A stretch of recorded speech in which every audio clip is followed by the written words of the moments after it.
মারা গেছে ধারণা করে 14 মাস আগেই যে ছেলের আশা ছেড়ে দিয়েছিলেন মা, আজ ঘরে ফিরেছে সেই নিয়ামুল। নারী ছেড়া ধনকে ফিরে পেয়ে তাই এই আনন্দের আর্তনাদ হাসিনা বেগমের।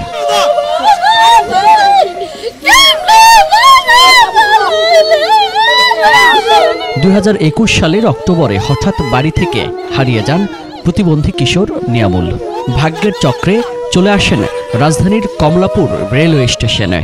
ওদিকে তন্ন তন্ন করে খুঁজেও ছেলেকে না পেয়ে পরিবার ধরেই নেয় মারা গেছে সে।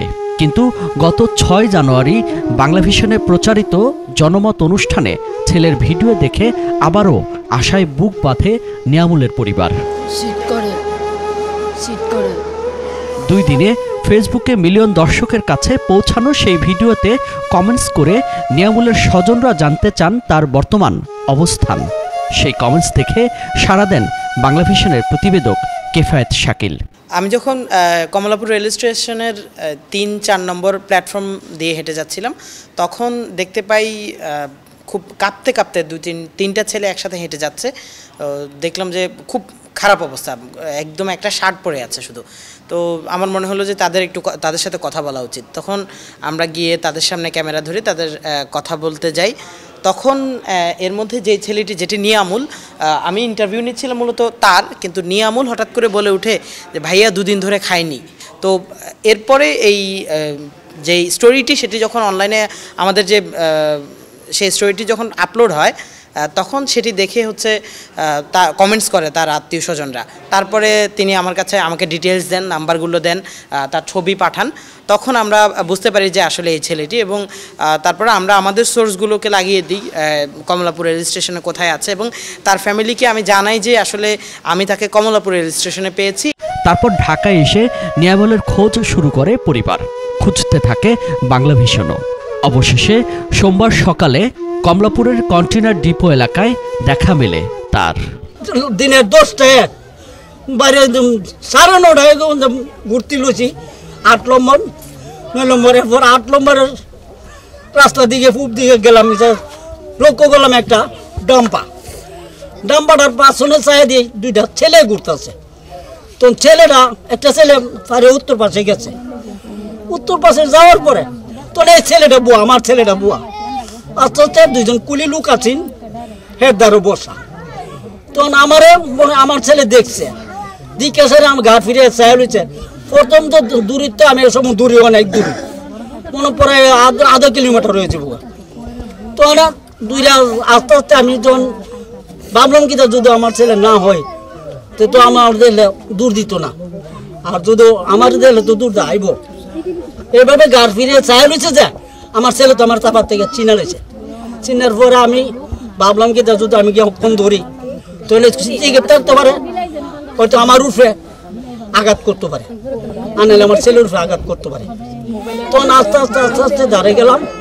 দাঁড়িয়ে যাওয়ার পরে 2 হাত তাবার থেকে আমার ছেলে আমার আঞ্জাদা ধরে গেছে। আল্লাহর দ্বারা কান্দি, আল্লাহ আমি নিজে কর্ম করে 5টা জোড়া জীবত পাচ্ছি। আমার জীবন শুধু আল্লাহ বিনাশ করে, আল্লাহ যদি বিনাশ করে আমি আর পাইতাম না। আর আল্লাহ যদি বিনাশ না করে মনীষী আটকায় লাগতো না, আমি আল্লাহ দ্বারা কাঁদছি। নামাজ ছুঁড়া বেরা বছর আল্লাহ দ্বারা কাঁদছি। মনীষী দ্বারা কান্নে মনীষী শান্তি দিছে না, আমার আল্লাহ শান্তি দিছে। আমি দিনে অনেক কাজ করছি, লাইতে আল্লাহর দ্বারা কাঁদছি হুতন লাগে। প্রতিবন্ধী নিয়ামুল জানান 2021 সালের অক্টোবরে ভাইকে খুঁজতে বাড়ি ছাড়েন। পরে ভিক্ষুক চক্র কমলাপুরে তাকে আটকে রেখে ভিক্ষা ব্যবসায় খাটান। কই ছিল ওখানে, কেমনে ছিল?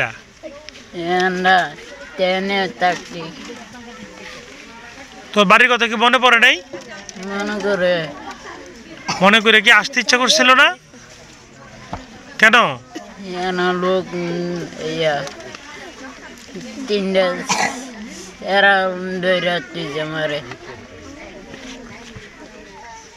3টা ছেড়া আটকে রাখছিল তোমারে? তোমার দিকে ভিক্ষা করে তোরা কি ওখানে? হ্যাঁ, ভিক্ষা করত, ভিক্ষা করে দিত। তুমি কি ভিক্ষা করতা? আমি বসতাম, দেখে পাঠাইতো, 5টা 10টা পাইতাম, এরই নিত। ব্রাহ্মণবাড়িয়ার আশুগঞ্জে নিয়ে আসা হচ্ছে নিয়ামুলকে, এমন খবরে তার বাড়িতে জড়ো হয় পুরো মৈশাইর গ্রাম। এই কিশোরকে খুঁজে পেতে সহযোগিতা করায় ধন্যবাদ জানায় বাংলা ভিশন পরিবারকে। 6 তারিখ বাংলা ভিশন সংবাদে একটা ছবি আসলো যে ছিন্নমুকুল মানে লোকদের জন্য শীতার্থের জন্য আগে আসার জন্য এটা একটা এই মিডিয়া একটা প্রচার করে। ওই মিডিয়ার প্রচার ফেসবুকে আমরা দেখে সাথে সাথে অ্যাড করে সারিয়া পরে আমাদের লোকজন জায়গা জায়গা ফোন দিয়ে দিছি যে তাকে খোঁজার জন্য। আমাদের কথা একটাই, আমাদের সরকারের কাছে একটা আকুল আবেদন, প্রতিবন্ধী ছেলেটা বুবা সে কথা বলতে পারে নাই, দয়া করে আমাদের সরকারের কাছে এই আমাদের আকুল আবেদন, ছেলেটার প্রতি যেন একটা সুদৃষ্টি দেই। চিকিৎসার মাধ্যমে প্রতিবন্ধী নিয়ামুলকে স্বাভাবিক জীবনে ফিরিয়ে দিতে সরকারের পাশাপাশি বিত্তমানরা এগিয়ে আসবেন, এমনটাই প্রত্যাশা স্থানীয়দের। সুজন মাহমুদ, বাংলা ভিশন, ঢাকা।